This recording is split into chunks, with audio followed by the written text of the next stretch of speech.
Masih bersama saya Budiman Tanurjo di satu meja The Forum. Saya telah terhubung juga dengan Gubernur Jawa Timur, Khofifah Indar Parawansa. Selamat malam Mbak Khofifah.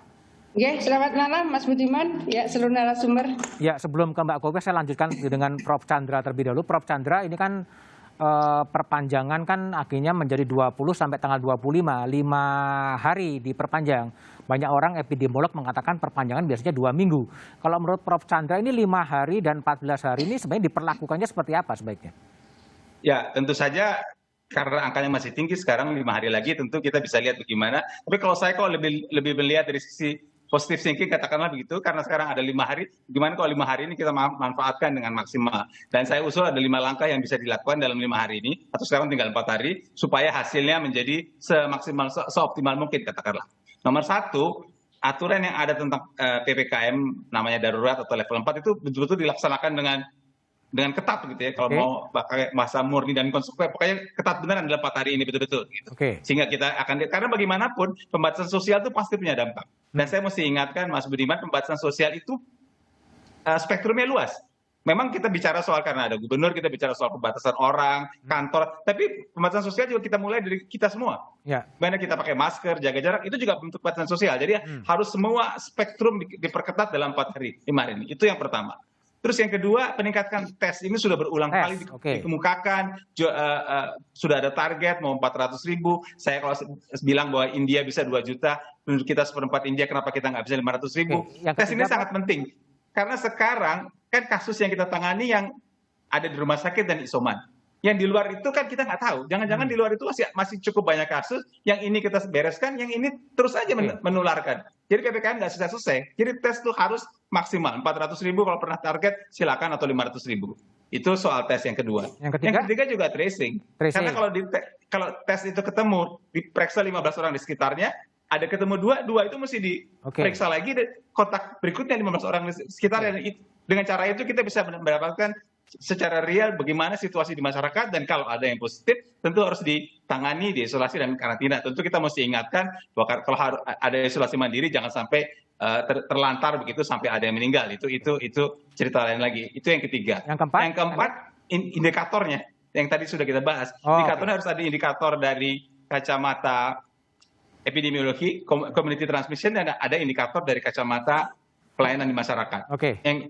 Nah, dan yang terakhir vaksinasi. Jadi 5 poin itu kita genjot habis-habisan sampai tanggal 25 ini. Oke, baik. Saya kembali ke Gubernur Jawa Timur, Mbak Khofifah Indar Parawansa, yang baru selesai dengan rapat dengan Pak Luhut Panjaitan. Ada informasi terbaru atau arahan terbaru, Mbak Khofifah?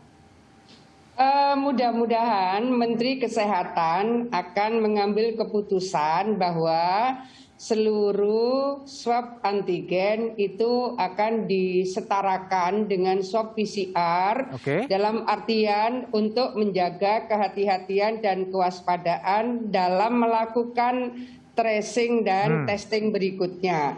Jadi kan begini, layanan-layanan rumah sakit kita tentu kepinginnya semua bersifat reimbursable.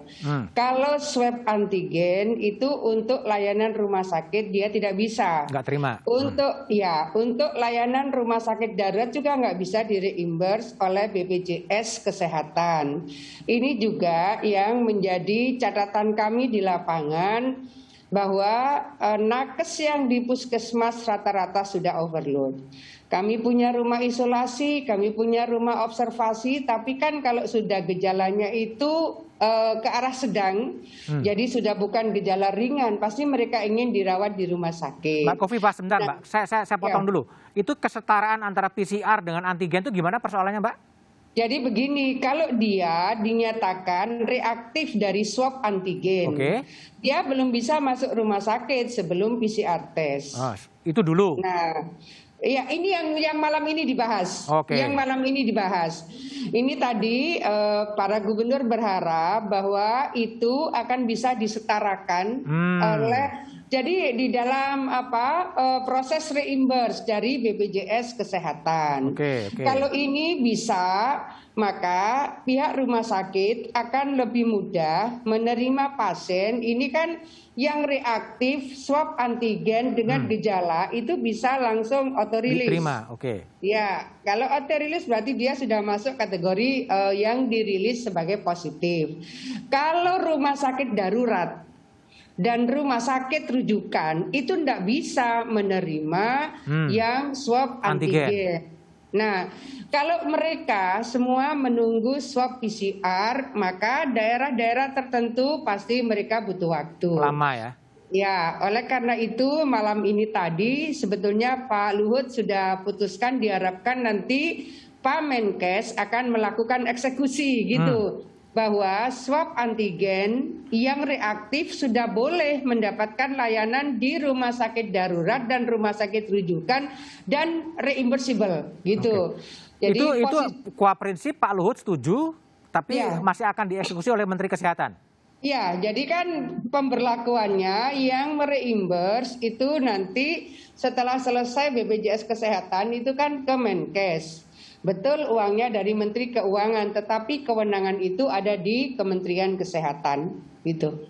Artinya bisa saya tafsirkan kalau orang sudah terkonfirmasi positif by swab antigen tidak perlu PCR lagi? Ya, jadi artinya kalau dia sudah gejala, dia swab antigen lalu reaktif. Maka rekomendasi rapat malam hari ini adalah diharapkan ini sudah bisa mendapatkan layanan di rumah sakit darurat maupun di rumah sakit rujukan. Oke.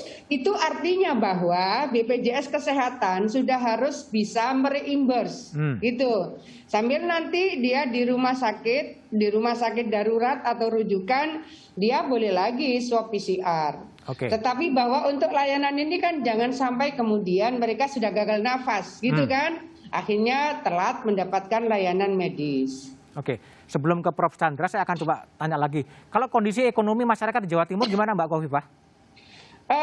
Hari ini ada saat yang mungkin tidak terlalu tepat. Ada kemiskinan yang menurun di Jawa Timur. Tetapi saya cocokkan dengan Kepala BPS bahwa ada penurunan kemiskinan dan ada pendangkalan. Jadi gini, keparahan dan kedalaman kemiskinan di Jawa Timur itu makin kecil, makin mendekati garis kemiskinan. Ya. Dan kemiskinan di pedesaan itu turun 33.400. Ini dampak karena COVID atau pandemi atau lain? Jadi begini, kemiskinan di perkotaan itu naik 20.000. Oke. Kemiskinan di pedesaan itu turun 33.400. Nah, saya cocokkan, ini kan data baru 4 hari yang lalu ini dirilis oleh BPS. Tapi saya pun belum merilis karena ini suasana tidak cukup tepat menurut saya. Tetapi bahwa untuk telaah, saya melakukan diskusi agak mendalam bahwa di pedesaan di Jawa Timur rata-rata petani. Sektor pertanian terutama padi itu tidak terdampak oleh COVID. Tahun 2020, rilis Maret 2021, produksi padi beras di Jawa Timur ini surplusnya hampir 460 ton. Oke. Kita untuk pertama kali melampaui produksi padi dan beras Jawa Tengah. Nah, itu salah satu yang memberikan ketahanan ekonomi di tingkat desa. Ditambah lagi dana desa BLT-nya ini dari bulan Januari, Februari, Maret ini penyalurannya rata-rata 99%, 3 bulan pertama. Nah, pada posisi seperti ini, maka menjaga ritme bagaimana padi kita di Jawa Timur tetap bisa produktif. Kita sedang mengintervensi dengan teknologi yang memungkinkan kualitas medium menjadi kualitas premium dengan RMU, dengan bed dryer. Ini yang sudah terus kita lakukan detail action bersama para bupati penghasil padi terbesar di Jawa Timur. Oke, baik Mbak Khofifah. Saya ke Prof. Chandra. Prof. Chandra, tadi ada wacana yang sudah prinsip disetujui bahwa swab antigen itu akan setara dengan ya, ini PCR. dalam proses ya. Dalam proses ya. Iya. Gimana Prof. Chandra lihat? Ya, ada 3 hal. Nomor 1, kalau kita dengar tadi dari Bu Gubernur kan isunya soal reimburse juga ya. Karena reimburse tidak terjalan, tidak terjadi karena begitu ya. Jadi sebenarnya isu lebih besar ke sana bukan semata-mata isu klinis. Nah, soal reimburse ini sebenarnya bukan hanya soal antigen, ada juga cerita kalau orang dirawat sekian hari, kalau sudah lewat sekian hari harus pindah dari pembayaran KMK bisa pindah ke pembayaran yang lain. Jadi sebenarnya untuk yang pertama ini memang sistem pembayaran di rumah sakit itu harusnya dibuat demikian bukan mudah ya, demikian fleksibel sehingga memang sesuai dengan kebutuhan yang ada di rumah sakit. Itu prinsip dasarnya. Yang kedua soal